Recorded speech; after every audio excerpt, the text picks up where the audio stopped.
La historia de nuestro planeta tiene más de 4.500 millones de años y durante la mayor parte de ese periodo estuvo habitada por una gran variedad de organismos vivos. La biosfera de la Tierra ha atravesado un largo y difícil camino de supervivencia y desarrollo, lleno de periodos de tanto rápido crecimiento como de extinciones catastróficas.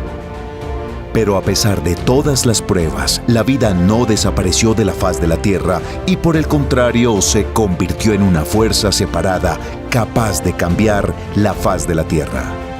Hagamos un fantástico viaje al pasado para conocer los hitos más importantes de la historia paleontológica de nuestro planeta y ver con nuestros propios ojos las criaturas más insólitas que habitaron sus extensiones.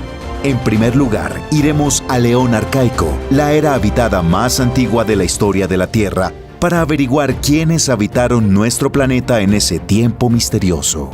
Después trataremos de descubrir cómo y por qué la vida salió a la Tierra cruel e inhóspita, dejando la acogedora cuna del agua. Luego nos encontraremos con las criaturas más notables de la era de los dinosaurios y con quienes vinieron a reemplazarlos. Finalmente, pasaremos por los momentos más trágicos de la historia del desarrollo de la biosfera terrestre que casi dejó nuestro planeta como un desierto estéril. Prepárate, que ya empezamos. Cosmo, el primero en el espacio.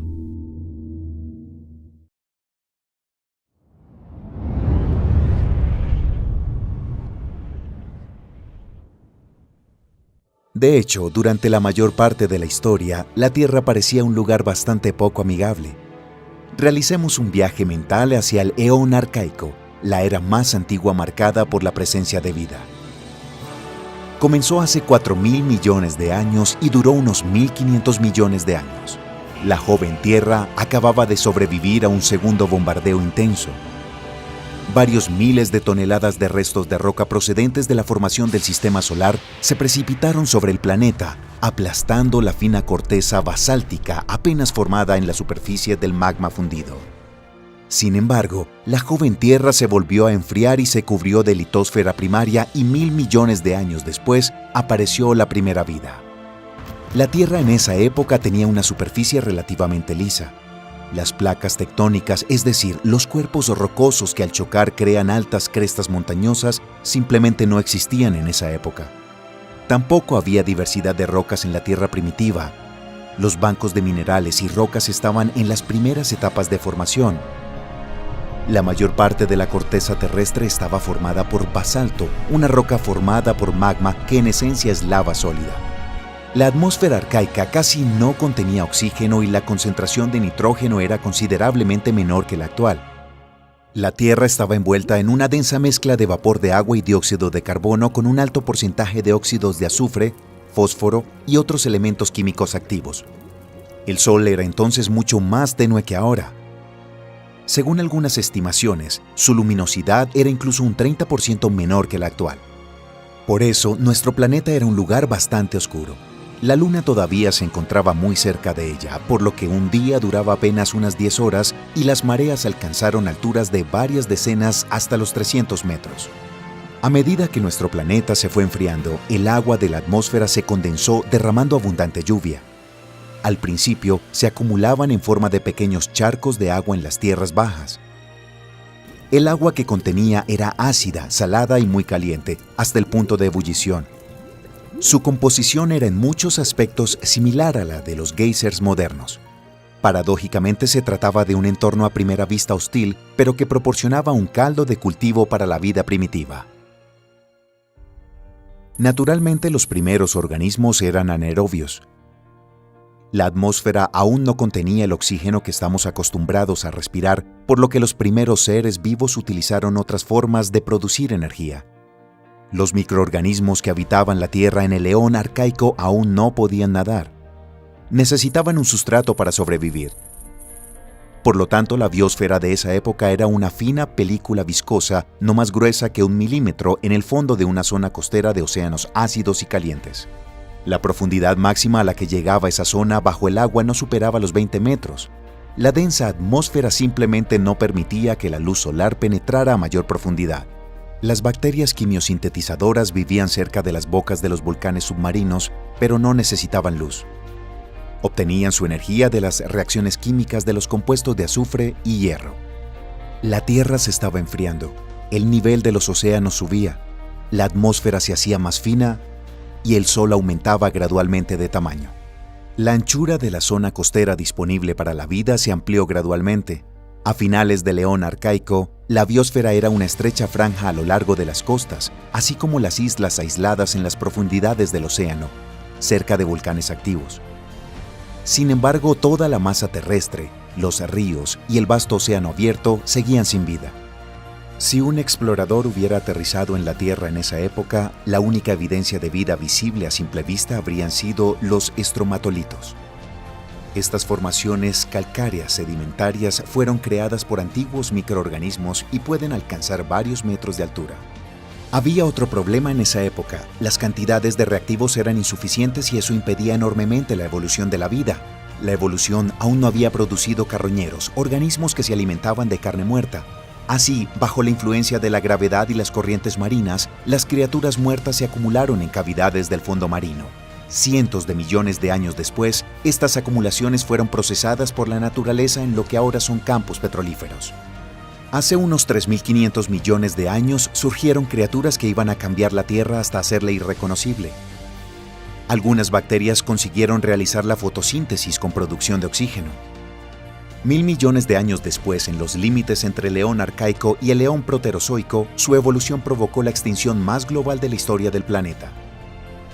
Se conoce como la Gran Oxidación, por nombrar solo un término. Es difícil estimar la magnitud de este acontecimiento, ya que una abrumadora mayoría de las criaturas no se conservaron como fósiles. Prácticamente toda la diversidad de formas de vida anaeróbica que había tardado 1.000 millones de años en evolucionar desapareció de la faz de la Tierra. En la antigüedad, la atmósfera de la Tierra contenía una gran cantidad de potente gas de efecto invernadero, el metano. En presencia de oxígeno, se oxida rápidamente para formar dióxido de carbono y agua. La disminución de la concentración de metano en la atmósfera provocó un rápido descenso de la temperatura del planeta. El proceso ha dado lugar a la glaciación huroniana, la mayor glaciación de la historia de la Tierra, que comenzó hace 2.400 millones de años y duró 300 millones de años. Según las excavaciones, los glaciares llegaban a veces hasta el Ecuador, convirtiendo la Tierra casi por completo en una bola de hielo. Entonces, la Tierra tardó 1.500 millones de años en pasar de los campos de lava hirviendo a los interminables desiertos helados. El Eón Proterozoico duró desde los 2.500 millones de años hasta los 540 millones de años antes de Cristo. A pesar del frío, la vida siguió evolucionando. Sin embargo, la Tierra permaneció completamente sin vida. La vida se concentraba en una zona costera cercana al Ecuador. ¿Y qué pasaba en los continentes? Aunque todavía no estaban llenos de vida, la Tierra estaba experimentando algo diferente e interesante a su manera. Junto a los continentes se formaban bancos de minerales metálicos y nuevas rocas. En el Eón Proterozoico, las zonas de tierra firme asumieron alternativamente diferentes aspectos y fueron interminables glaciares y desiertos de piedra en un momento u otro. Es difícil de imaginar, pero hace apenas 500 millones de años, la mayor parte de nuestro planeta parecía un desierto marciano. Afortunadamente para los habitantes de nuestro planeta, el Sol se hizo gradualmente más brillante y cálido y finalmente el hielo se retiró. Hace 542 millones de años comenzó el Eón Fanerozoico, o en griego, la vida manifiesta. Una época marcada tanto por el auge del desarrollo de las especies como las extinciones masivas. Te he hablado de los más importantes. A principios de la era paleozoica, la mayor parte de la masa terrestre estaba conformada en un gigantesco supercontinente llamado Gondwana. Estaba situado en el hemisferio sur, tenía una topografía compleja y abarcaba una superficie de más de 100 millones de kilómetros cuadrados. Incluía la actual África, Sudamérica, la Antártida, Australia, la península de la India y otros territorios. Los continentes más pequeños como Laurentia, Báltica y Siberia estaban situados en la zona ecuatorial. También habían muchas islas pequeñas. Sin embargo, hasta el periodo silúrico, que comenzó aproximadamente hace unos 444 millones de años, todas estas extensiones permanecieron casi sin ninguna forma de vida. Solo los musgos y líquenes más sencillos se apoderaron poco a poco de las zonas terrestres. No fue hasta principios del Silúrico cuando aparecieron las primeras plantas, no en todas partes, sino en los trópicos, en la zona de mareas y cerca de los ríos. A pesar del rápido crecimiento de la diversidad de animales y plantas marinas, la vida marina siguió concentrándose cerca de la costa. La zona habitable se hizo gradualmente más amplia, por ejemplo, en el periodo Devónico, que comenzó hace 420 millones de años y que terminó hace 358 millones de años. La profundidad de la capa oceánica disponible para la fotosíntesis alcanzó los metros 50, 10 veces menor que en la actualidad. Al mismo tiempo, aparecieron los primeros reductores, organismos que descomponen la carne muerta. Como resultado, también aparecieron aquellos que comían estos productos de descomposición. Por ejemplo, a una profundidad de hasta 500 metros, no solo se podían encontrar bacterias carroñeras, sino también esponjas marinas. El siguiente periodo se denomina Período Carbonífero. Continuó desde los 358 hasta los 299 millones de años. En sus inicios, gran parte del cinturón tropical estaba ocupado por helechos arbóreos. Los densos bosques tropicales no crecían continuamente. En aquella época no había organismos que ayudaran a la descomposición de la madera. Por eso los troncos voluminosos de los árboles no se pudrían al morir y no pasaban ningún nutriente a sus descendientes. Permanecían tumbados sin descomponerse y el fósforo de sus cuerpos tan vital para las plantas no podía extraerse. Así, con el tiempo, el verdor exuberante y áspero dio paso a enormes montones de madera muerta que cubrían enormes extensiones de terreno. Más tarde se formaron ricos yacimientos de carbón que siguen siendo ampliamente utilizados por la humanidad en diversas industrias. Fuera de los trópicos, solo se encontraron hongos, musgos y líquenes. No pudieron reforzar la capa superior del suelo con sus raíces, así que la lluvia la arrastró, convirtiendo los ríos en corrientes de lodo y los lagos en pantanos putrefactos. Las zonas áridas se convirtieron en desiertos sin vida. Era una época en la que los peces evolucionaban vigorosamente en los mares y ríos, aunque la vida aún no se había aventurado en el océano abierto. Las algas aún no habían aprendido a flotar, por lo que la vida seguía confinada en las zonas costeras. El período carbonífero dio paso al período pérmico, que comenzó hace aproximadamente 299 millones de años y terminó hace 252 millones de años. Fue la época en la que los primeros anfibios llegaron a la Tierra y las plantas comenzaron a asentarse en los subtrópicos. El mar, en cambio, seguía habitado principalmente en aguas poco profundas a lo largo de la costa. El pérmico terminó con la mayor extinción masiva de todos los tiempos de la vida multicelular. Según algunas estimaciones, pereció hasta el 96% de la vida marina y hasta el 73% de la terrestre. Las razones de estas extinciones masivas aún se desconocen. Sin embargo, el período Triásico de la era Mesozoica, que siguió a la tragedia, compensó rápidamente las pérdidas y además llevó la vida a un nuevo nivel. Por primera vez en la historia de la Tierra, las latitudes templadas estaban cubiertas de bosques. El mar también se revolucionó con la aparición de las algas verde-azules, un tipo parecido a sus descendientes actuales. No necesitaron más sustrato y los microorganismos fotosintéticos poblaron rápidamente la capa superior del océano. Peces, moluscos y artrópodos siguieron la estela de las zonas de alimentación. Los restos orgánicos no consumidos cayeron al lecho marino, proporcionando a los habitantes bentónicos abundante alimento. Los océanos empezaron a tomar su aspecto moderno. La era mesozoica duró de 250 a 66 millones de años. Se subdivide en 3 periodos: el Triásico, el Jurásico y el Cretácico. Es la época en la que prosperaron los dinosaurios, sin duda las criaturas prehistóricas más conocidas que se convirtieron en objeto de películas de largometraje de ciencia ficción. Sin embargo, si observamos las ilustraciones, a menudo se tiene la impresión de que la Tierra en esta época, desde los polos hasta el Ecuador, estaba cubierta de densos bosques tropicales. De hecho, este no es el caso. Sí, los bosques llegaron a latitudes septentrionales, pero solo porque la temperatura media de la Tierra era notablemente superior a la actual. En cambio, las zonas cercanas al Ecuador se volvieron áridas. Con los bosques extendiéndose rápidamente por toda la superficie de la Tierra, todavía había muchos pantanos y desiertos alrededor. Los últimos no solo eran abrasadores y secos como estamos acostumbrados a imaginarlos, sino también moderados, frescos e incluso húmedos. Sin plantas herbáceas alrededor, los suelos no podían adherirse a las laderas rocosas, solo los líquenes pueden crecer en rocas estériles. No fue hasta mediados del Cretácico, hace unos 100 millones de años, cuando las plantas se generalizaron.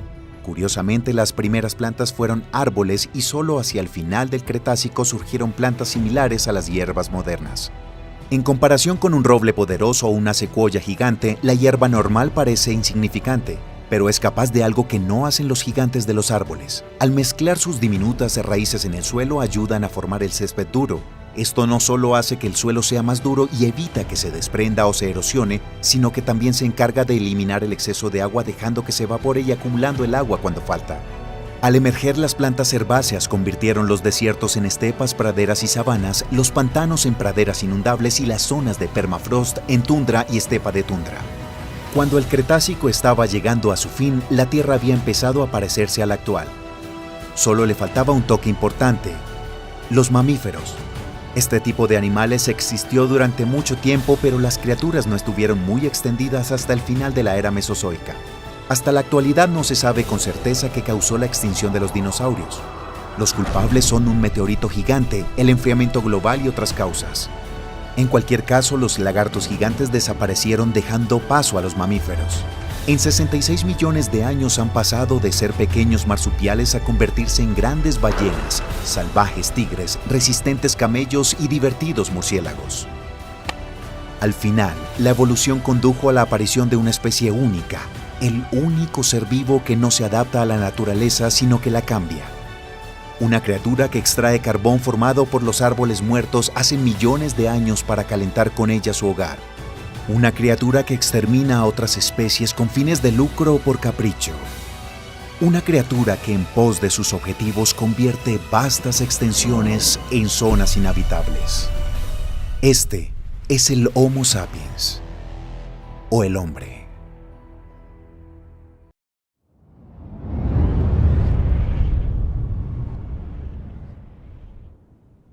La vida en nuestro planeta se originó en el agua.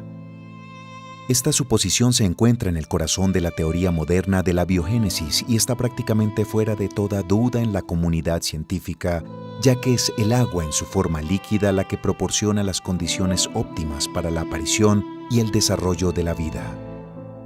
Sin embargo, si miramos a nuestro alrededor, es fácil ver que se pueden encontrar diversos organismos no solo en los océanos y los ríos, sino también en la superficie, en el suelo, en las capas inferiores de la atmósfera e incluso en los respiraderos volcánicos.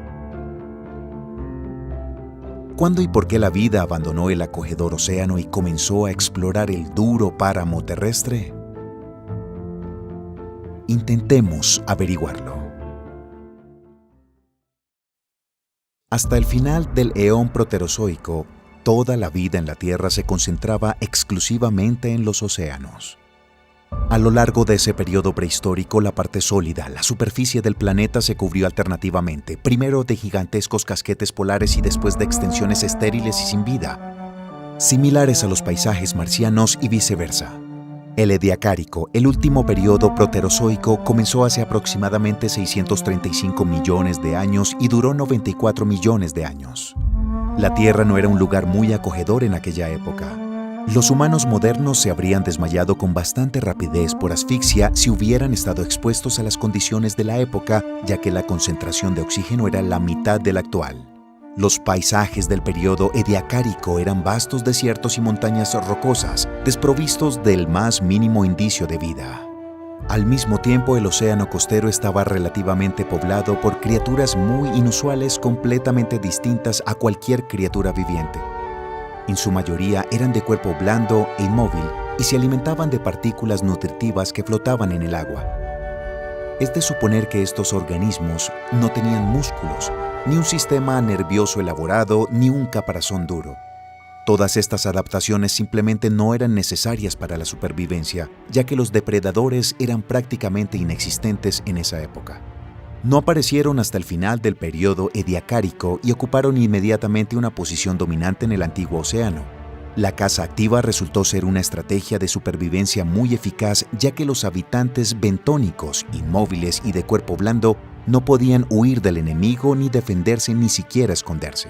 Para los primeros depredadores, el océano era como un buffer interminable lleno de alimentos nutritivos y fáciles de encontrar. Como es lógico, la mayoría de las antiguas criaturas que lo habitaban se extinguieron rápidamente. Otras criaturas cambiaron para soportar las nuevas amenazas. Hace aproximadamente 542 millones de años, comenzó un periodo que ha tenido un gran impacto en la faz de nuestro planeta. Los estratos geológicos de esta época están llenos de numerosos fósiles de seres vivos altamente organizados. Estos hallazgos sugieren que en esta época los antiguos océanos estaban abundantemente habitados por criaturas con impresionantes esqueletos externos o caparazones. Este proceso se denomina explosión cámbrica y fue un hito importante en la historia del desarrollo de la vida en nuestro planeta, marcando el inicio del eón fanerozoico o eón de la vida visible. El periodo del eón fanerozoico se denomina periodo cámbrico. Comenzó hace 542 millones de años y duró unos 56 millones de años. Las criaturas más famosas y extendidas de esta época son los trilobites, pero estas espeluznantes criaturas no son lo único por lo que es famoso el Cámbrico. Fue durante este periodo cuando el sistema de relación entre depredadores y presas terminó de tomar forma. Por supuesto, en los millones de años que siguieron, los cambios en las condiciones ambientales rompieron repetidamente las cadenas alimenticias establecidas, destruyendo algunas especies y exaltando otras, pero el principio en sí mismo permaneció inalterado. La depredación se convirtió en un poderoso motor de la evolución, obligando a los organismos a cambiar rápidamente para hacer frente a las nuevas amenazas y a explorar nuevas áreas donde los depredadores aún no habían llegado. La explosión cámbrica dio lugar a la aparición de muchas formas de organización de los seres vivos totalmente nuevas. Muchos de ellos resultaron ineficaces y acabaron desapareciendo de la faz de la Tierra. Otras dieron lugar a una gran diversidad de nuevas especies. Por ejemplo, alrededor de 550 y 530 millones de años, las diminutas criaturas bentónicas parecidos a los moluscos llamados aicohuellas tenían un tubo duro y cartilaginoso que se extendía a lo largo de todo su cuerpo. Se cree que estas criaturas se encuentran entre los primeros ancestros de los vertebrados modernos. Un poco más tarde aparecieron los picayas, que eran pequeños y tenían un aspecto similar a los lancelet, gusanos planos o a los peces primitivos. La notocorda, robusta y flexible con músculos unidos a ella, les permitía nadar en el agua arqueando todo su cuerpo. Este modo de locomoción resultó ser extremadamente eficaz y rápido, lo que permitió a los primeros cordados sobrevivir y evolucionar con el tiempo hasta convertirse en especies altamente evolucionadas. Por supuesto, casi todos los hallazgos paleontológicos del período cámbrico se refieren a la vida marina, ya que la gran mayoría de las criaturas de la época vivían en los océanos. Las criaturas impresas en las rocas parecen extrañas e incluso terroríficas. El Anomalocaris, por ejemplo, un camarón gigantesco de hasta 60 centímetros de longitud que fue uno de los principales depredadores del Cámbrico. Sin embargo, otros hallazgos parecen completamente imperceptibles al mismo tiempo que revelan fenómenos extremadamente importantes. Entre ellos se encuentran los fósiles terrestres más antiguos jamás encontrados. Tienen una antigüedad de unos 530 millones de años, correspondientes al Cámbrico medio y tardío. Sin conocimientos especializados, es difícil ver algo especial en estas piedras de aspecto poco llamativo. Sin embargo, la existencia de tales huellas significa que las primeras algas y los microorganismos primitivos comenzaron a asentarse en la superficie de la Tierra alrededor de esta época. A medida que crecían, morían y se descomponían, formaban un sustrato nutritivo para sus descendientes. Lo más probable es que las primeras colonias de microorganismos en tierra se formaran en lugares húmedos y cálidos, como en aguas poco profundas o en la zona de mares del océano. La abundancia de agua y luz, así como la falta de criaturas que se comieran las algas jóvenes, les permitió proliferar rápidamente y adaptarse con éxito a las nuevas condiciones. Posteriormente a las algas unicelulares les sucedieron los hongos primitivos que no podían sintetizar nutrientes por sí mismos, pero absorbían con éxito los restos de las plantas muertas. 100 millones de años después, la simbiosis de hongos y algas unicelulares dio lugar a los líquenes. Estas criaturas sin pretensiones fueron pioneras en el desarrollo de muchos territorios nuevos. Después del Cámbrico, el periodo Ordovícico comenzó hace unos 485 millones de años y duró unos 42 millones de años. Durante esta época la vida acuática evolucionaba activamente. En los océanos proliferaron los moluscos y los artrópodos, incluidos los euriptéridos, muchos de los cuales llevaban una vida bentónica. A estas criaturas les crecieron patas articuladas para poder desplazarse más fácilmente en su vida bentónica. Esta característica se convertiría más tarde en un factor importante para su adaptación a la Tierra. Los peces sin mandíbula, como la lamprea actual, también evolucionaron, seguidos poco después por los peces cartilaginosos. Mientras tanto, en la Tierra, las plantas se fueron alejando poco a poco del agua. Aparecieron las primeras plantas pluricelulares claramente adaptadas a vivir en la Tierra. Dejaron tras de sí huellas de esporas y vasos que servían para llevar la humedad a las partes superiores de la planta. Sin embargo, la vida animal seguía recelosa de abandonar su hábitat, aunque es posible que algunos crustáceos tuvieran la oportunidad de explorar un poco las zonas costeras. Este periodo terminó con la extinción del Ordovícico silúrico. Sus causas son inciertas, pero la teoría más popular supone un enfriamiento global y un posterior descenso del nivel del océano mundial. Sea como sea, hasta el 50% de las especies desaparecieron de la faz del planeta como consecuencia de la extinción masiva. Sin embargo, la vida fue capaz de adaptarse a las nuevas condiciones e incluso alcanzar un nivel cualitativamente nuevo. El siguiente periodo, llamado silúrico, se sitúa entre los 444 y 419 millones de años. En esta época, los océanos estaban dominados por enormes artrópodos. En esta época vivía el euriptérido gigante que alcanzaba una longitud de 2,5 metros. Los peces, incluidos los grandes y rápidos carnívoros de más de 1 metro de largo, también prosperaban. No es de extrañar que algunas criaturas decidieran abandonar el océano e intentar explorar nuevos hábitats. Fue en esta época cuando los primeros artrópodos llegaron a la Tierra. Estos eran los antiguos euriptéridos y otros crustáceos. Tenían un duro caparazón quitinoso que les protegía de la desecación y conservaba la forma de su cuerpo, así como unas pequeñas patas que les permitían desplazarse por superficies duras fuera del mar. Es razonable suponer que los primeros artrópodos que llegaron a tierra firme tuvieron cuidado de no alejarse demasiado del agua. Sus órganos respiratorios debían permanecer húmedos para realizar su función. Sin embargo, los artrópodos fueron atraídos por la abundancia de alimentos vegetales fuera del mar. Otro factor fue la seguridad. Al fin y al cabo, los depredadores aún no habían aprendido a seguir a sus presas más allá del agua.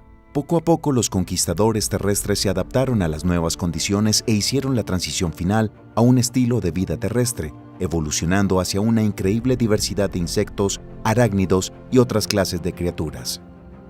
Hace unos 419 millones de años comenzó el período Devónico, el más importante de la historia de la exploración de la Tierra. Duró unos 60 millones de años. Fue entonces cuando se generalizaron los riniófitos, las antiguas plantas vasculares que dieron lugar a las colas de caballo, los musgos y los helechos. Estas plantas medían hasta 3 metros de altura, cubriendo densamente la maleza, todos los ambientes húmedos y cálidos del planeta, principalmente los mares costeros y los deltas de los ríos que desembocaban en ellos. Sin embargo, ni los riniófitos, ni los musgos, ni líquenes que aparecieron posteriormente tenían un sistema radicular normal. En lugar de raíces ramificadas que mantenían las plantas firmemente en el suelo, en el mejor de los casos, ellos tenían rizomas primitivos. Por lo tanto, debido a las precipitaciones, el suelo era rápidamente arrastrado hacia los ríos, convirtiéndolo en corrientes de lodo y a los deltas en pantanos. En estos lugares húmedos y ricos en materia orgánica, la vegetación prosperó, proporcionando alimento a los insectos y otras criaturas que vivían en la tierra en aquella época. La abundancia de insectos y sus larvas, a su vez, atraía a los peces a las marismas. Sin embargo, la gran cantidad de materia orgánica en descomposición absorbía el oxígeno del agua de la marisma, dificultando la respiración de los habitantes acuáticos. Así que los peces que vivían en esa zona se adaptaron a ingerir aire atmosférico para compensar la falta de oxígeno. Poco a poco desarrollaron un saco pulmonar que les permitía sobrevivir fuera de su hábitat acuático. Paralelamente se estaba gestando otra importante adaptación. Los gruesos tallos de las plantas que crecían densamente en los humedales proporcionaban a los peces un refugio contra los grandes depredadores. Sin embargo, vadear a través de ellos fue bastante difícil. No bastaba con unas aletas delgadas, sino que necesitaban unas extremidades poderosas y carnosas. Así que las aletas de estos peces de pantano se alargaron y añadieron huesos para formar una fuerte base muscular. Así aparecieron los primeros peces con aletas lobuladas, los dipnoos, de los que el Eustenopterón puede considerarse un representante típico. Este pez con sus poderosas aletas aún no buscaba tierra, pero era capaz de respirar oxígeno atmosférico y pasar algún tiempo fuera del agua. Los charcos poco profundos de agua pantanosa a menudo se secaban, obligando a sus habitantes a arrastrarse por tierra hacia otros hábitats más húmedos y favorables. El acantostega, que vivió unos 365 millones de años en el Devónico tardío, hizo precisamente eso. El acantostega fue una de las primeras formas intermedias conocidas entre los peces y los anfibios. Tenía branquias, escamas y una aleta caudal como los demás peces. Al mismo tiempo, esta asombrosa criatura tenía 4 patas y un saco pulmonar que le permitía respirar aire atmosférico al igual que los anfibios. Por desgracia, las extremidades de la acantostega eran demasiado débiles para soportar su peso y los músculos de su pecho no eran suficientemente potentes como para proporcionar oxígeno a su cuerpo durante largos periodos de tiempo. Así que pasaba la mayor parte de tiempo en el agua y solo ocasionalmente se arrastraba por tierra de una masa de agua a otra. Gradualmente la capacidad para respirar aire atmosférico de los sarcopterigios mejoró y sus aletas se hicieron más fuertes, evolucionando hasta convertirse en patas completas. La apariencia también cambió. Por ejemplo, el Tiktaalik, antiguo Crossopterygii, pez anfibio que vivió más o menos en la misma época de la acantostega, tenía la cabeza plana como una rana. Al ser una forma de transición entre los peces y los anfibios, el Tiktaalik tenía poderosas aletas capaces de levantar su cuerpo y desplazarlo por superficies duras. Además, este pez anfibio podía respirar tanto con branquias como con pulmones, y la estructura de su hueso auditivo indica claramente que el Tiktaalik era bueno para distinguir los sonidos tanto en el agua como en la tierra. Todos estos atributos indican claramente que esta criatura pasaba tanto tiempo en tierra como en el agua. Durante el periodo carbonífero que siguió al Devónico, los anfibios se abrieron paso finalmente en la Tierra, estableciéndose firmemente en una amplia gama de nichos ecológicos. En una lucha evolutiva, dieron lugar a clases de animales como los reptiles y los sinápsidos. La diversidad de ambientes fuera del océano empujó y aceleró considerablemente la evolución. Después de todo, los habitantes de la Tierra se ven afectados por una gama mucho más amplia de temperaturas y otras condiciones que los habitantes del agua. Sin embargo, cabe preguntarse, ¿por qué solo se ha llegado a Tierra una vez en la historia de la evolución? ¿Por qué ninguna especie acuática ha salido del océano hacia tierra firme en los últimos 350 millones de años? La respuesta no es tan compleja como parece. Los organismos que viven en el mar tienen adaptaciones que son beneficiosas en un medio acuático. La gran mayoría de ellos son inútiles e incluso perjudiciales en tierra. La vida en un entorno diferente requiere una estructura esquelética y unas cubiertas externas completamente diferentes, así como órganos respiratorios, visuales y auditivos. Los peces arrojados a tierra son aún más indefensos que los humanos en mar abierto. Obviamente se convertirá rápidamente en una presa fácil para las criaturas terrestres. Las plantas, los artrópodos y los vertebrados que llegaron a la costa durante el Paleozoico colonizaron nichos ecológicos desocupados. En el nuevo entorno no tenían enemigos naturales y había abundancia de alimentos. El principal inconveniente de la llegada a la Tierra fueron las nuevas condiciones ambientales, no otras criaturas, y las especies tuvieron tiempo de adaptarse a ellas. Sin embargo, todos conocemos un ejemplo del proceso inverso. Los antiguos ancestros de los cetáceos se readaptaron a los entornos acuáticos, ocupando una posición dominante en determinados nichos ecológicos. Esto puede parecer extraño, pero en realidad no hay ninguna contradicción. El hecho es que el medio ambiente terrestre plantea exigencias mucho más estrictas y diversas a sus habitantes. Por lo tanto, en algunos casos, el regreso al océano puede ser beneficioso en términos de supervivencia.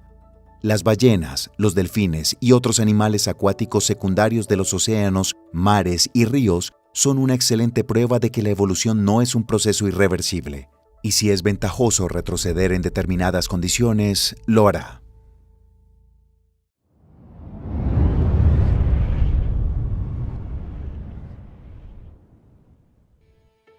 La extinción masiva del Pérmico-Triásico fue un hito que marcó el comienzo del Mesozoico, una nueva era en la historia geológica de la Tierra.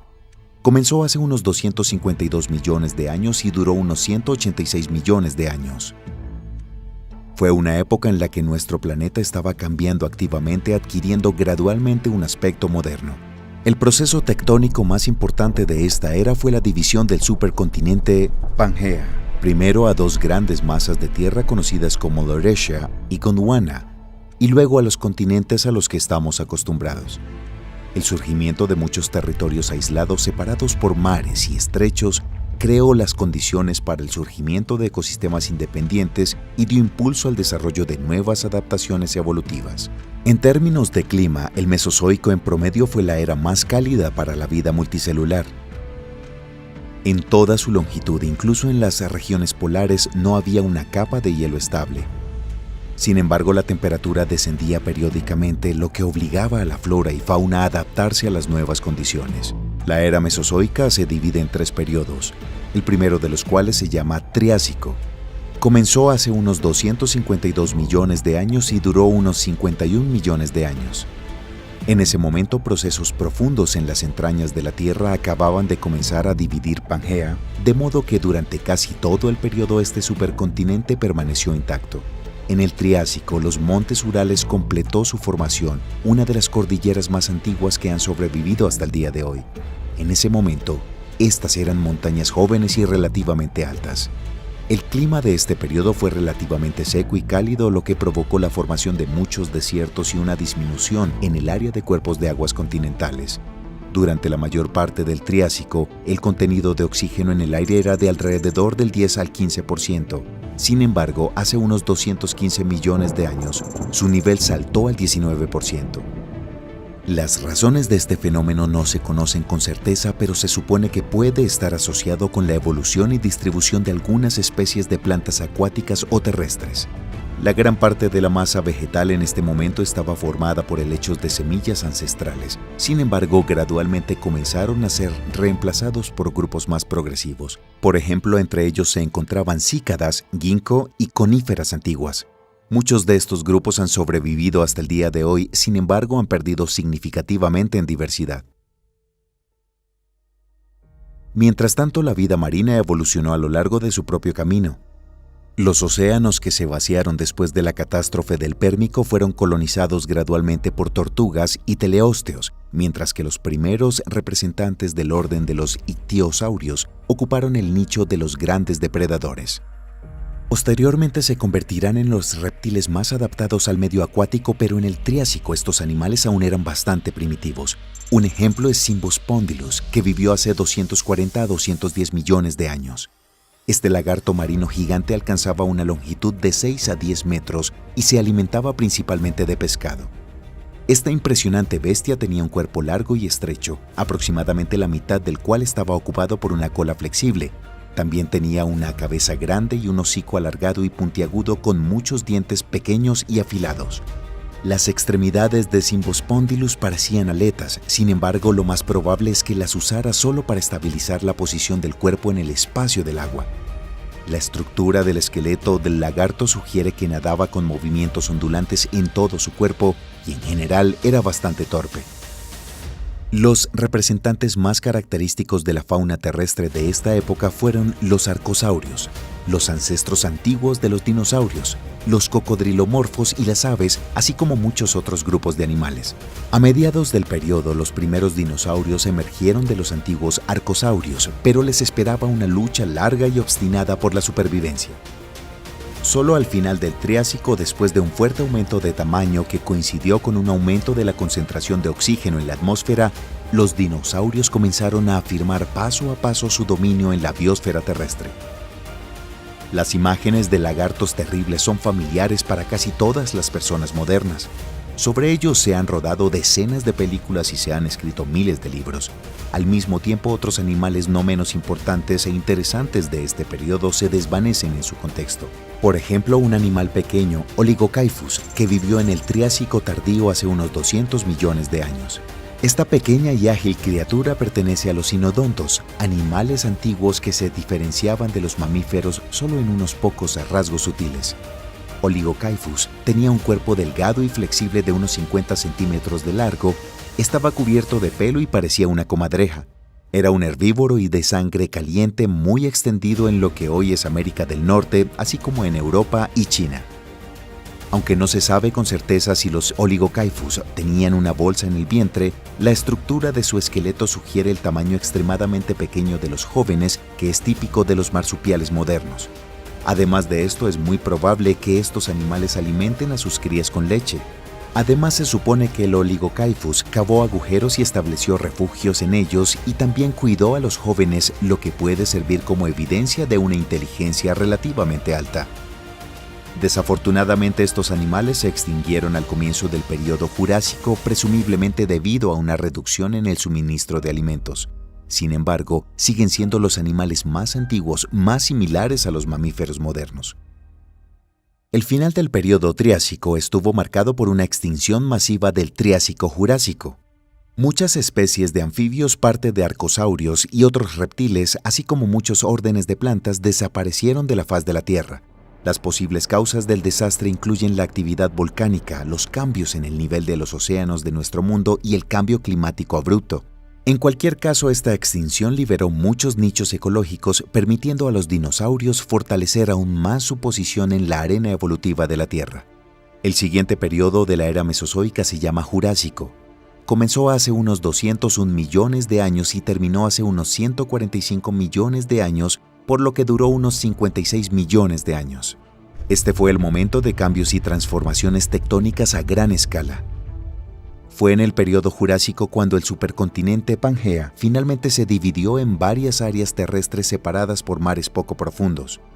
Si se observa el mapa de la Tierra para ese momento, al final del periodo ya era posible discernir los contornos de algunos continentes modernos, aunque ubicados en lugares completamente inusuales. El aislamiento de nuevos continentes entre sí llevó a la formación de biosistemas aislados, por lo que los animales y plantas comunes en uno de los continentes podrían estar completamente ausentes en el otro. Durante la mayor parte del periodo, el clima de la Tierra fue cálido y húmedo, pero más cerca de su final se observó un enfriamiento relativamente corto. Las vastas extensiones de tierra estaban ocupadas por bosques tropicales compuestos principalmente por cícadas, gimnospermas que parecen palmeras. Además, las coníferas estaban muy extendidas y se asemejaban a los cipreses y pinos modernos en su apariencia. En tierra, mientras tanto, comenzó la era del apogeo de los dinosaurios. Mostraron una diversidad increíble y ocuparon la mayoría de los nichos ecológicos, dominando en casi todos. Entre ellos se pueden encontrar tanto lagartijas del tamaño de un gato como verdaderos gigantes. En el período Jurásico, los saurópodos de dinosaurios herbívoros aparentemente similares entre sí, que incluyen branquiosaurios, brontosaurios y diplodocus, y otros grupos se generalizaron. El más grande de ellos, los titanosaurios, alcanzaba una longitud de 25 a 30 metros y su masa podía superar las 75 toneladas. Una característica inusual de los saurópodos fue el llamado cerebro sacro, una extensión en la parte posterior de la columna que hipotéticamente podría contener 20 veces más tejido nervioso que el cerebro. Actualmente se cree que la cavidad sacra probablemente estaba llena de glucógeno, que era una fuente de nutrición adicional para el sistema nervioso del pangolín gigante. Mientras tanto, a la sombra de los dinosaurios siguieron evolucionando otros grupos de animales como mamíferos y reptiles, además de artrópodos.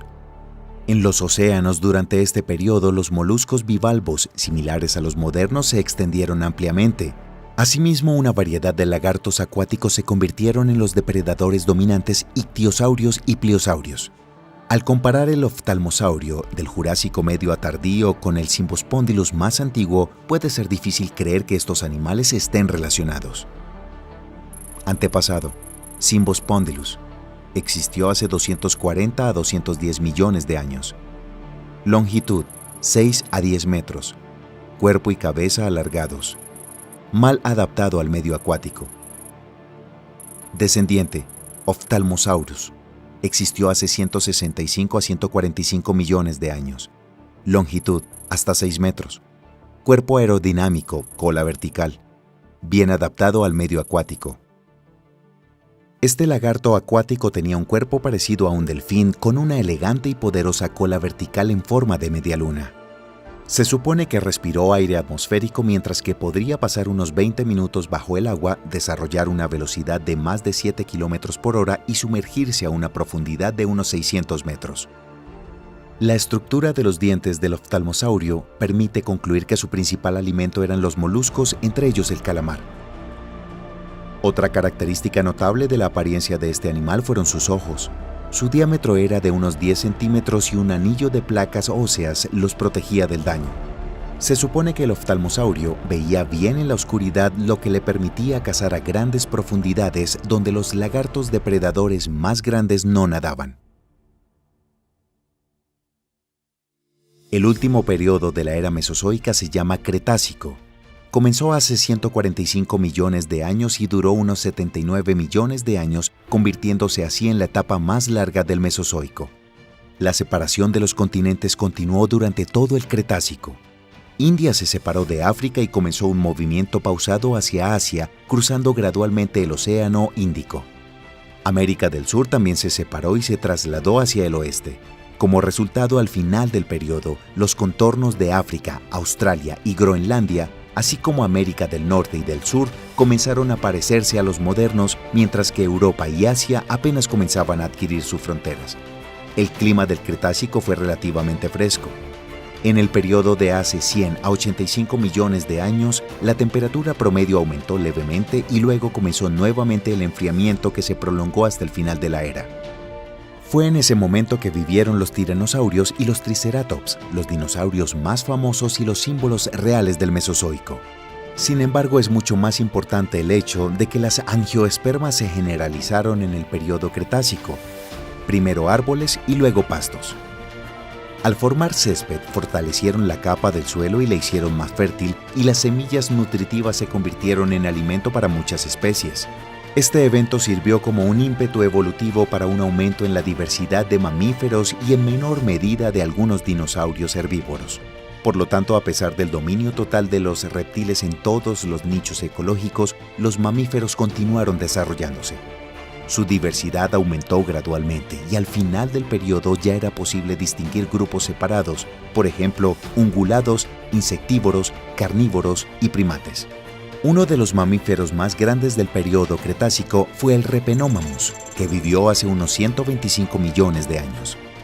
Su longitud corporal alcanzaba 1 metro y su peso oscilaba entre 12 y 14 kilogramos. Exteriormente, esta criatura presumiblemente se parecía al demonio de Tasmania moderno. A juzgar por la estructura de los dientes, el Repenomamus era un depredador, pero sus extremidades eran cortas y torpes, por lo que es posible que el animal no desdeñara la carroña. Además, hay un hallazgo interesante: el esqueleto de un Repenomamus con los restos de un pequeño dinosaurio en el abdomen.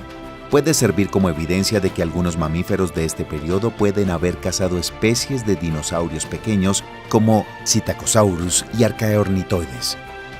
Mientras tanto, los mares han estado dominados durante mucho tiempo por grandes dinosaurios flotantes, ictiosaurios, plesiosaurios y mosasaurus. Sin embargo, hace aproximadamente 90 a 95 millones de años, su número disminuyó significativamente como resultado de la extinción del Cenomiano turoniano, asociada con una fuerte disminución en la concentración de oxígeno en el océano. Una de las posibles razones es el aumento de la actividad volcánica submarina. El final del Cretácico fue quizás el periodo más frío del Mesozoico. Todos los seres vivos intentaron adaptarse a la inevitable caída de temperatura. Los dinosaurios no fueron una excepción. Hace unos 70 millones de años, en la parte norte del actual Alaska, en el Círculo Polar, vivía un lagarto asombroso, el Nanoxaurus, un pariente lejano del monstruoso gigante Tyrannosaurus rex. Este dinosaurio se parecía a aquel en apariencia, pero era mucho más modesto en tamaño. La longitud corporal del Nanoxaurus alcanzaba los 6 metros y su masa rondaba la tonelada, es decir, unas 8 a 9 veces menor que la del Tyrannosaurus rex. Se supone que tal disminución de tamaño podría estar asociada con una escasez de alimentos. Obligado a sobrevivir en las duras condiciones del extremo norte, entre campos nevados al amparo de la noche polar, este dinosaurio adquirió una serie de adaptaciones inusuales. En primer lugar, probablemente era de sangre caliente y el metabolismo del lagarto se distinguía por una tasa bastante alta, aproximadamente como la de las aves modernas. En segundo lugar, el Nanoxaurus tenía una cubierta de plumas y plumones de varias capas que le permitía mantenerse caliente en las heladas del norte severas. De esto se deduce que este lagarto del norte muy probablemente era un depredador activo y rápido.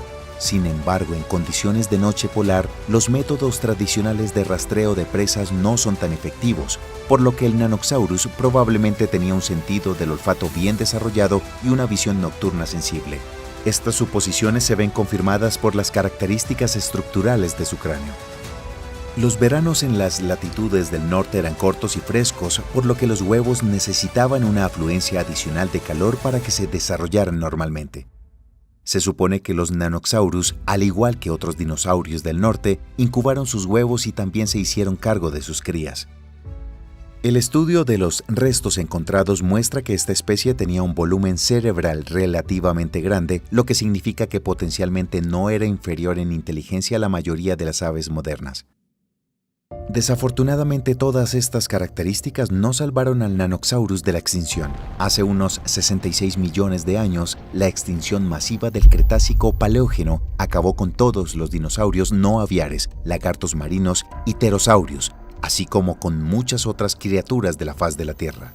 Sin embargo, los terribles lagartos dejaron su importante huella en la historia de nuestro planeta y los nichos ecológicos que se liberaron después de ellos fueron rápidamente ocupados por aves y mamíferos, dando lugar a una nueva era, el Cenozoico. Su creación más alta fue una criatura única llamada Homo sapiens, que arbitrariamente se proclamó a sí mismo el rey de la naturaleza.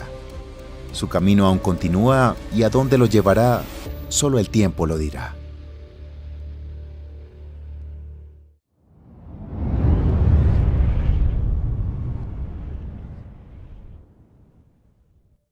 Como resultado de la extinción del Cretácico Paleógeno, las 3/4 partes de todos los organismos vivos de la Tierra dejaron de existir.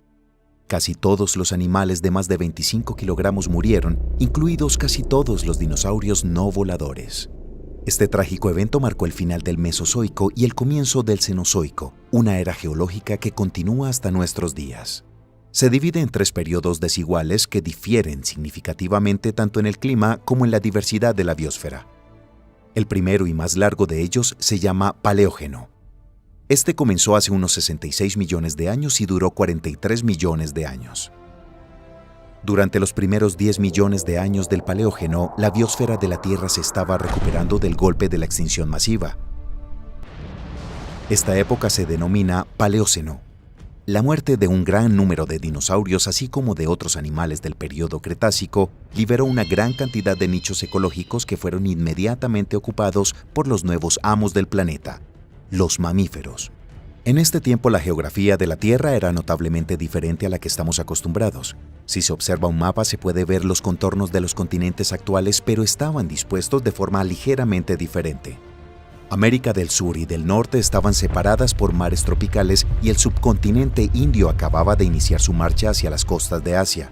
El antiguo océano Tetis todavía separaba África y Eurasia, pero se estaba reduciendo rápidamente debido al movimiento de las placas tectónicas. El clima de esta época era más estable y cálido que el actual. Una parte sustancial del planeta estaba cubierta por densas y exuberantes selvas tropicales. La gran mayoría de los animales de esta época eran de tamaño pequeño. La abundancia de alimento vegetal les permitió reproducirse rápidamente, expandiéndose a más y más áreas.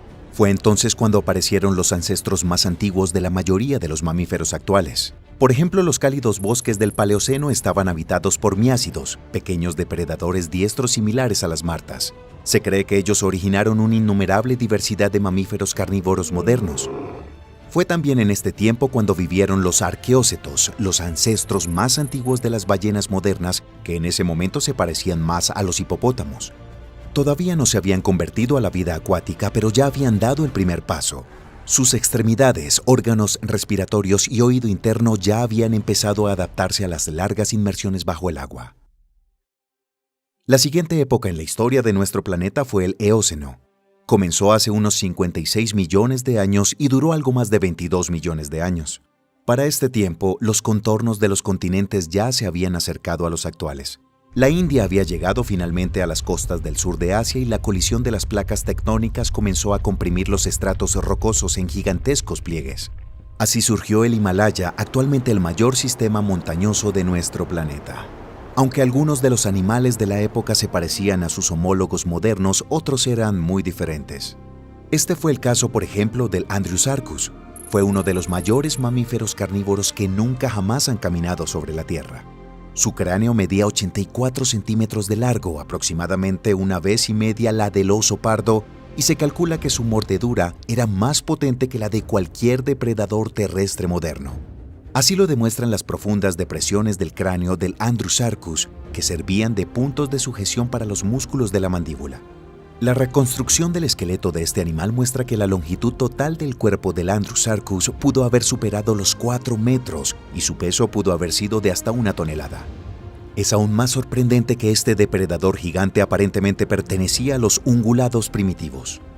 Los estudios sugieren que los parientes más cercanos del Andrewsarchus fueron los antiguos suinos, hipopotámidos y cetáceos.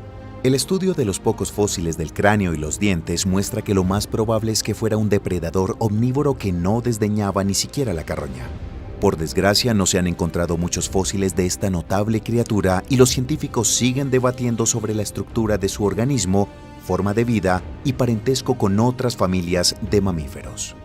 La última época del Paleógeno fue el Oligoceno.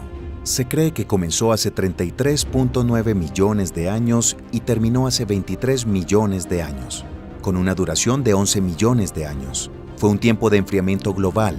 Los cálidos bosques tropicales fueron sustituidos paulatinamente por interminables estepas de plantas gramíneas. Fue entonces cuando la Antártida comenzó a ser cubierta por una capa de hielo, transformándose de un continente verde a un desierto frío y sin vida. Australia siguió alejándose de los demás continentes y África, por el contrario, se desplazó hacia el norte más cerca de Europa. La colisión de las placas tectónicas hizo que las cordilleras se elevaran rápidamente, dando lugar a los Alpes. Hace aproximadamente 26 a 28 millones de años, en lo que hoy es Colorado, entró en erupción el supervolcán La Garita. Fue una de las mayores erupciones volcánicas del Fanerozoico. Un área de más de 30.000 kilómetros cuadrados quedó cubierta por una capa de ceniza caliente de unos 100 metros de espesor. Toda la vida en el vasto radio alrededor del volcán fue completamente destruida. Sin embargo, la vida puede superar cualquier desastre. En ese tiempo, la Tierra estaba habitada por animales sorprendentes, algunos tan grandes como los dinosaurios. Así eran, por ejemplo, los Indrocotherium, antiguos herbívoros relacionados con los rinocerontes. La mayor de ellas, la Paracetarium, medía unos 4.8 metros a la cruz, más grande que un gran elefante africano. Gracias a su largo cuello, estos gigantes podían levantar la cabeza hasta 7 metros de altura. Un rinoceronte moderno habría caminado bajo el vientre de su gigantesco ancestro y un humano apenas podría alcanzar su rodilla. Estos gigantes podían pesar hasta 20 toneladas, lo que los convierte en los mayores mamíferos terrestres de todos los tiempos. Incluso los brontosaurios, los dinosaurios terrestres más grandes, solo pesaban unas 15 toneladas. Todavía se desconocen los detalles de la apariencia del Indrocotherium.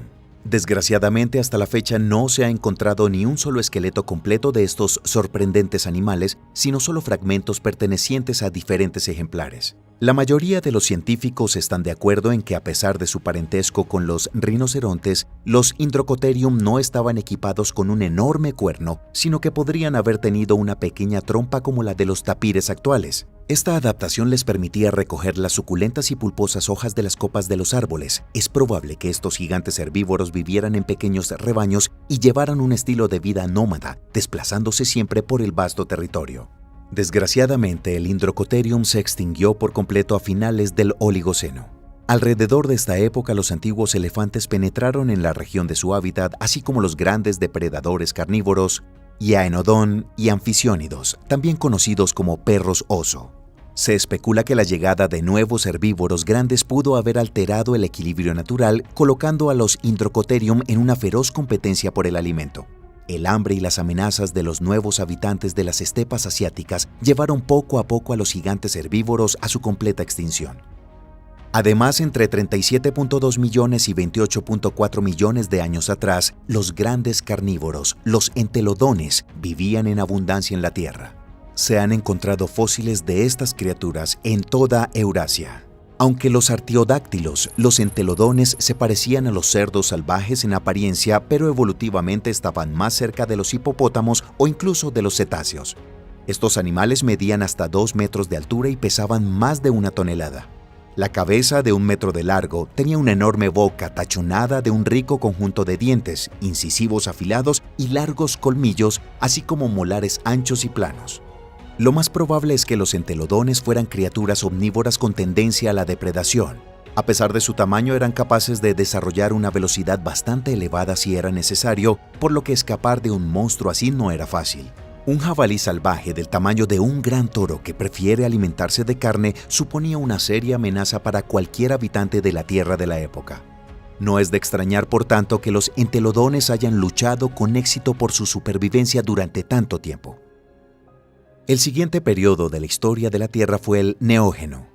Comenzó hace unos 23 millones de años y terminó hace apenas 2.580.000 años. Durante este periodo, nuestro planeta tomó la forma prácticamente indistinguible del presente. Los continentes ocuparon su posición actual en la superficie del planeta y la mayoría de los animales y plantas se asemejaron a lo que estamos acostumbrados. El clima de la Tierra volvió gradualmente todo más seco y frío, los casquetes polares crecieron gradualmente, el final del periodo estuvo marcado por la glaciación global. En aquella época nuestro planeta estaba habitado por una increíble variedad de criaturas. El megalodón, un tiburón gigante de hasta 15 metros de longitud y 35 toneladas de peso, aterrorizaba a las criaturas marinas en las profundidades del océano. En tierra se podía encontrar una gran variedad de Gompotherium, parientes de los elefantes actuales. Una característica distintiva de muchos de ellos eran los 4 colmillos poderosos. El tamaño podía exceder las dimensiones del elefante africano moderno o así como ser muy pequeños. Hace unos 2.5 millones de años comenzó el período Cuaternario, el último período geológico de la historia de la Tierra hasta el momento. Marcó la aparición y el desarrollo de los Homo sapiens, así como de sus antiguos antepasados. Por ejemplo, entre 1.100.000 años atrás vivió el Gigantopithecus, una especie conocida por la ciencia como los hominoideos gigantes. Su altura era entre 3 y 4 metros y pesaban más de 500 kilogramos. Estas criaturas vivían en el territorio de Asia y estaban estrechamente relacionadas con los orangutanes modernos. Obviamente, con su masa, los Gigantopithecus no podían trepar a los árboles como los hominoideos, pero se sabe que parte de su población vivía en las montañas, refugiándose en grutas y grietas naturales. Se cree que su dieta incluía el bambú, pero también se han encontrado huesos de animales herbívoros como marcas de dientes en las guaridas del Gigantopithecus. Basándonos en estos hallazgos, podemos suponer que estas criaturas no desdeñaban la carne y eran al menos omnívoras. La estructura del esqueleto del Gigantopithecus se aproxima a la del gorila, lo que significa que muy probablemente se movían con 4 extremidades. Además, estos hominoideos tenían un volumen cerebral relativamente grande, lo que significa que pueden haber tenido una inteligencia relativamente alta e incluso pueden haber sido capaces de construir herramientas primitivas. Por desgracia, el número de estos gigantes asombrosos disminuyó drásticamente con la propagación de los antiguos ancestros de los humanos modernos por la Tierra. Aproximadamente entre 100 y 300.000 años atrás, ellos finalmente se extinguieron. Además, se han encontrado muy pocos restos de Gigantopithecus, lo que dificulta su estudio. Otros gigantes que se cree que desaparecieron de la faz de la Tierra a causa de la intervención humana fueron los diprotodones, que habitaron en Australia entre 1.6 millones y aproximadamente 40.000 años atrás. Eran los marsupiales más grandes conocidos, estrechamente relacionados con los bombátidos y los koalas. Algunas de estas asombrosas criaturas alcanzaban los 3 metros de longitud y los 2 metros a la cruz y pesaban unas 3 toneladas. Los diprotodones eran por tanto tan grandes como algunos hipopótamos. Eran enormes criaturas herbívoras que habitaban los bosques escasos y las llanuras herbáceas costeras que abundaban en Australia antes de la llegada de los humanos. La desaparición de los marsupiales gigantes coincide con la llegada de las primitivas tribus humanas a tierra firme. Sin embargo, algunos científicos sugieren que no fue la caza la principal causa de su extinción, sino una anomalía en el campo magnético de la Tierra que coincidió con un descenso local de la temperatura. El aumento de la radioactividad natural unida a la ola de frío ralentizó el crecimiento de las plantas, causando inanición a los herbívoros, y el impacto humano no hizo más que completar la tragedia. La última época de la era cuaternaria, el Holoceno, estuvo marcada por el desarrollo explosivo de la civilización humana a raíz del cual el Homo sapiens se extendió por la Tierra y ocupó una posición dominante entre los demás habitantes de nuestro planeta. La otra cara de este desarrollo ha sido una multitud de desastres tecnológicos y los cambios irreversibles en el equilibrio biológico. Por ejemplo, las actividades humanas han contribuido a que la concentración de gases de efecto invernadero en la atmósfera terrestre aumente cada año. Esto puede tener consecuencias negativas globales para todos los habitantes de nuestro planeta. Lamentablemente, los increíbles animales que habitan la Tierra son cada vez menos numerosos cada año. Y es especialmente triste darse cuenta de que a veces su muerte es causada por la estupidez o la codicia humana, la caza excesiva, el uso irresponsable de la tierra y la negligencia hacia el medio ambiente ya han llevado a los científicos a registrar una nueva, la sexta gran extinción de especies con consecuencias potencialmente tan graves como las 5 anteriores. ¿Se detendrá la humanidad antes de destruirse a sí misma? ¿Cuánto tiempo tardará nuestro planeta en recuperarse de los efectos del progreso tecnológico? ¿Y creará la naturaleza formas de vida radicalmente nuevas una vez que haya superado esta crisis, como ha sucedido antes? Es poco probable que alguien pueda responder estas preguntas.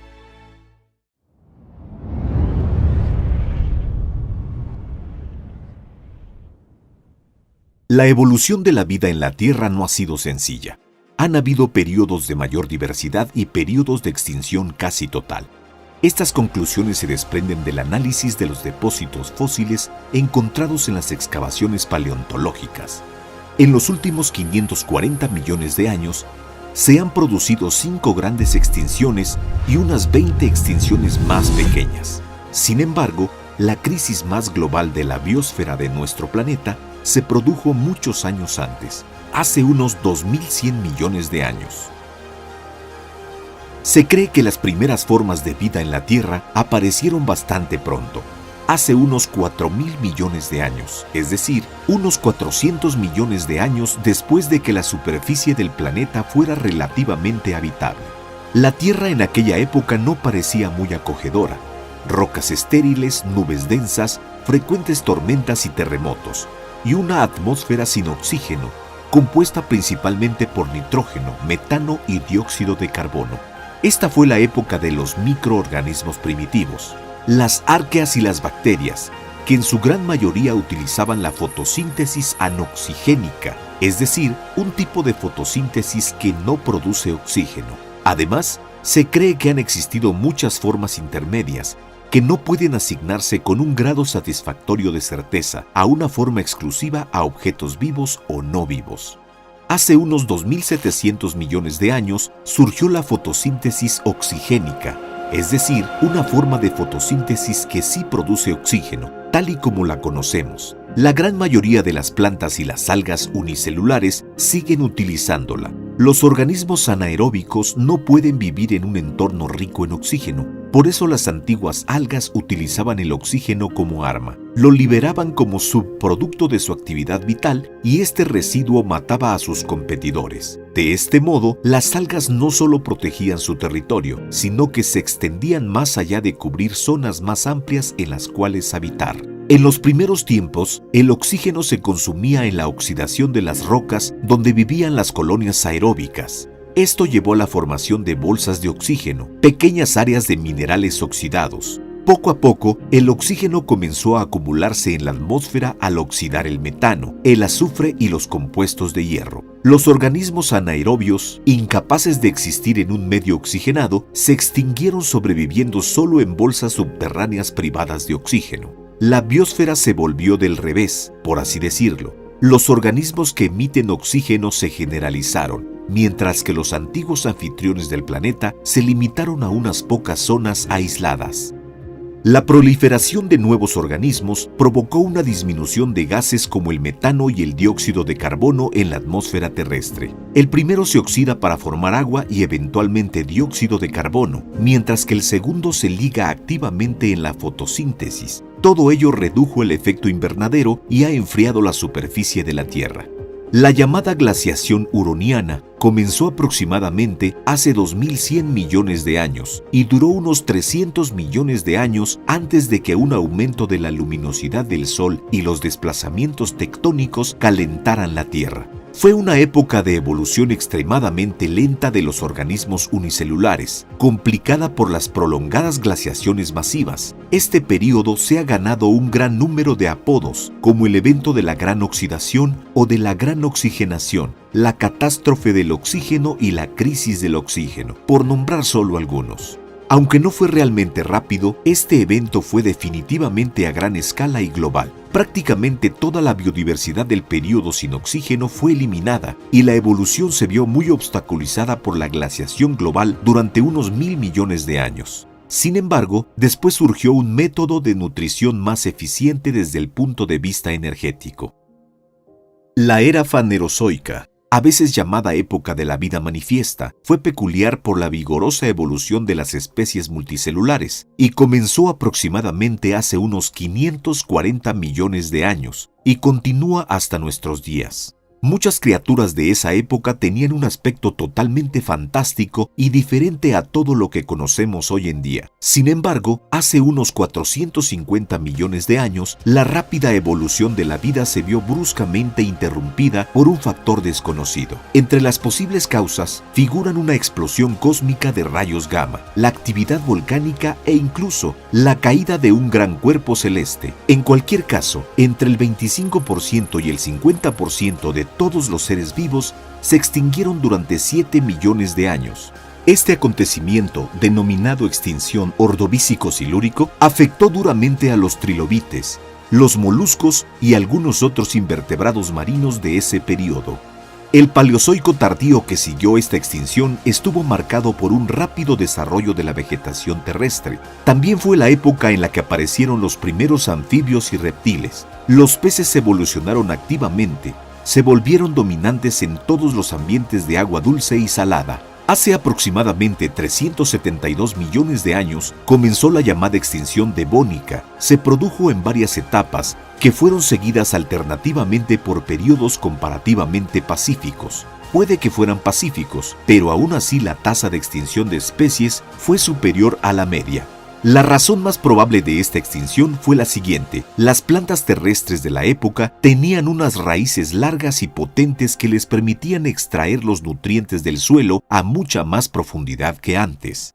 Cuando el agua se filtraba a través de la tierra aflojada por las raíces de las plantas, grandes cantidades de nutrientes eran arrastrados al océano. Como resultado, las algas prosperaban allí en la abundancia de alimento y luz. La putrefacción de esas algas redujo el oxígeno disuelto en el agua y los organismos que habitaban el fondo marino se vieron simplemente asfixiados sin poder respirar. Como resultado, cerca del 70% de las especies marinas, incluidas prácticamente todas las que formaban los arrecifes de coral, fueron eliminadas.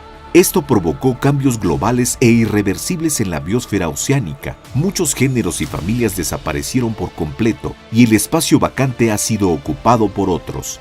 En el siguiente periodo carbonífero proliferaron los helechos arborescentes que se extendieron por toda la superficie del planeta. También surgieron los gimnospermas y las coníferas. En esta época se formaron también ricos yacimientos de carbón que aún hoy se utilizan activamente por la humanidad en diversas industrias. Hablando de la fauna, estos también prosperaron. Durante este periodo existía el milpiés gigante Arthropleura, que alcanzó hasta los 2.5 metros de longitud, la Meganeura, una libélula con una envergadura de hasta 1 metro, y el Pulmonoscorpius, un escorpión de 70 centímetros de longitud. Estos increíbles tamaños de los insectos están relacionados con el alto nivel de oxígeno en la atmósfera. En aquella época, las concentraciones de oxígeno llegaban al 35%. La gran extinción Pérmico-Triásico, también conocida informalmente como la Gran Mortandad, se produjo aproximadamente entre 251 y 253 millones de años, entre los límites de los periodos Pérmico y Triásico. fue la más masiva y global de la historia de la vida multicelular. Los datos de las excavaciones muestran como resultado que hasta el 95% de las especies marinas y hasta el 70% de las especies terrestres desaparecieron de la faz de la Tierra, y la catástrofe se produjo de forma casi instantánea, según los estándares geológicos, en un periodo inferior a 200.000 años. Se necesitaron al menos 50 millones de años para restaurar la biodiversidad de la vida terrestre y unos 100 millones de años para la vida marina. Los famosos trilobites y muchos invertebrados y microorganismos marinos han desaparecido casi por completo. Los insectos también se han vuelto considerablemente más pequeños que antes. En lugar de las gigantescas criaturas de las películas de terror, parecen criaturas modernas, pequeñas y numerosas. Las causas de la gran extinción Pérmico-Triásico aún no están del todo claras. Entre las posibles causas figuran la actividad volcánica como hipótesis más probable, así como la colisión con un cuerpo celeste y también los cambios climáticos y las fuertes emisiones repentinas de metano como resultado de la actividad biológica o tectónica. Todavía no es posible responder a esta pregunta de forma concluyente.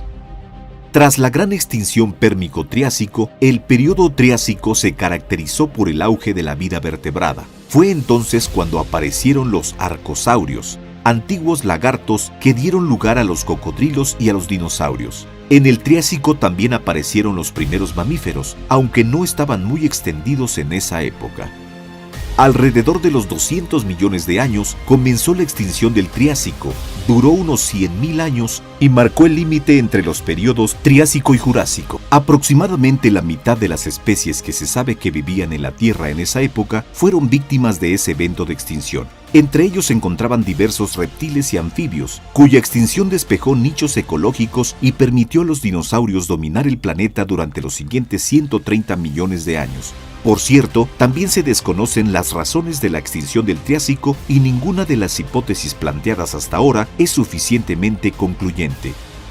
Los períodos Jurásico y Cretácico que siguieron a la extinción del Triásico-Jurásico fueron las épocas en las que los dinosaurios prosperaron y florecieron. Pero estos saurios gigantes no eran los únicos habitantes de nuestro planeta en aquella época. Fue entonces cuando evolucionaron los antepasados de las aves, las plantas con flores y los corales actuales, así como los pequeños animales peludos de sangre caliente llamados mamíferos. Y aunque estas pequeñas criaturas no parecían tan impresionantes en comparación con los tremendos dinosaurios en todo su esplendor, se mantuvieron firmes en su terreno ecológico y progresaron constantemente en su evolución. Los mamíferos tuvieron su oportunidad al final del Cretácico hace unos 66 millones de años. Este fue el evento de extinción masiva más conocido y de mayor envergadura, llamado Cretácico-Paleógeno. La primera y más popular teoría para explicar esta extinción fue la sugerencia de que un cuerpo celeste gigante cayó. Todo el mundo conoce el meteorito que acabó con los dinosaurios. Sin embargo, aún se desconoce la causa exacta de este suceso. En cualquier caso, como resultado de este acontecimiento, todos los dinosaurios se han extinguido, así como muchas plantas coníferas, algas y moluscos. La extinción del Cretácico-Paleógeno marcó el inicio de una nueva era geológica, el Cenozoico, que continúa hasta nuestros días. Durante la era cenozoica, los mamíferos, así como las aves y las plantas con flores, han evolucionado activamente y se extendieron rápidamente por el planeta. Los mamíferos han habitado todas las áreas del planeta, desde los trópicos hasta las capas de hielo de los polos, desde las profundidades del océano y las entrañas de la Tierra hasta las corrientes de aire. Los mamíferos habitaron todas las regiones del planeta. Con el tiempo, la evolución condujo la aparición de los humanos. Por supuesto, incluso en nuestra época tan ilustrada, sigue habiendo gente que no cree en la evolución. Sin embargo, la teoría de la evolución no requiere creencia, es una teoría científica basada en hechos. La teoría moderna del cambio de las especies ha recorrido un largo camino y difiere notablemente de la teoría propuesta por Charles Darwin hace 161 años. Sin embargo, sus principios generales siguen siendo los mismos y en la actualidad la evolución es la única teoría científica seria que puede describir de forma plausible el proceso de cambio y la aparición de especies en los organismos vivos. Algunos científicos creen que estamos viviendo una era de sexta extinción masiva. Lo llaman el Holoceno, el Antropoceno o el Cuaternario. Miles de especies se han extinguido en los últimos 10.000 años. En los últimos 500 años han desaparecido de la faz de la Tierra unas 900 especies de grandes animales. Actualmente, el 40% de las especies de anfibios y el 25% de las de mamíferos están en peligro de extinción, y es probable que la actividad humana sea una de las principales causas. ¿Podrá la humanidad ser capaz de hacer frente a esta amenaza? ¿Continuará la vida en una nueva etapa de organización, como siempre fue que ocurrió después de cada extinción masiva? Todavía no lo sabemos ahora con exactitud. La biosfera de la Tierra tiene un enorme potencial de restauración y desarrollo, pero eso no significa que podamos ser despiadados al respecto. Después de todo, la Tierra es nuestro único hogar.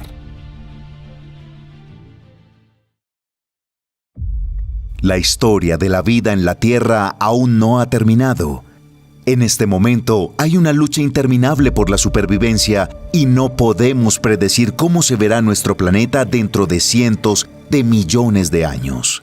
Tal vez para entonces su superficie será tragada por desiertos sin vida y la gente llamará hogar a un planeta completamente diferente. Después de todo, el universo está lleno de otros mundos que, aunque hasta ahora inaccesibles, resultan atractivos para aquellos que se esfuerzan en ir más allá del horizonte. Hemos apenas dado los primeros tímidos pasos en el universo infinito y muchos más descubrimientos importantes están por venir.